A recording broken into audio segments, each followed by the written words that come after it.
Í júní var endanhnútur bundinn á eitt stærsta gjaldþrot Íslandssögunnar þegar skiptum lauk í þrotabúi Álafoss hf. 2 milljarðar króna töpuðust í gjaldþrotinu. Ullarverksmiðja Álafoss var upphaflega stofnuð 1896. Fyrirtækið átti lengi í alvarlegum rekstrarerfiðleikum. Árið 1987 var fyrirtækið sameinað ullariðnaðardeild sambandsins. Þegar upp var staðið reyndist ullarævintýrið martröð og þeir sem sitja eftir með sárt ennið eru íslenskir skattborgarar. Klukkan 1 í dag voru forystumenn verkalýðsfélaganna á Suðurnesjum kallaðir á fund stjórnar íslenskra aðalverktaka og skilaboðin þau voru þessi: 112 starfsmönnum verður sagt upp á næstunni. Þetta var enn eitt reiðarslagið í atvinnumálum Suðurnesjamanna. Álver á Keilisnesi er ekki í sjónmáli, fiskvinnsla og útgerð hefur dregist saman á svæðinu og atvinnuleysi mikið.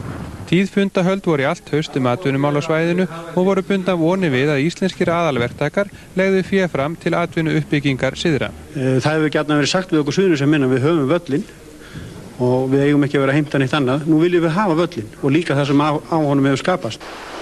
Erfiðleikar fiskvinnslufyrirtækja voru í brennidepli lengst af á árinu.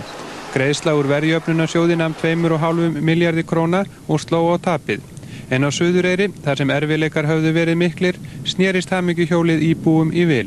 Nú er staðan svo að það hefur verið unni hér flesta daga og fólki hér segir að það hafi aðeins fallið úr 7 dagar frá áramótum.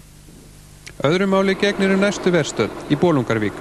Langstærsta fyrirtæki á staðnum, Einar Guðfinnsson hf, er í greiðslustöðvun og skuldirnar eru gríðarlegar. Dótturfyrirtækið Hólar fékk hins vegar ekki greiðslustöðvun framlengda. Opinberir sjóðir, lánastofnanir, lífeyrissjóðir og þjónustufyrirtæki eru stærstu lánardrottnar fyrirtækisins.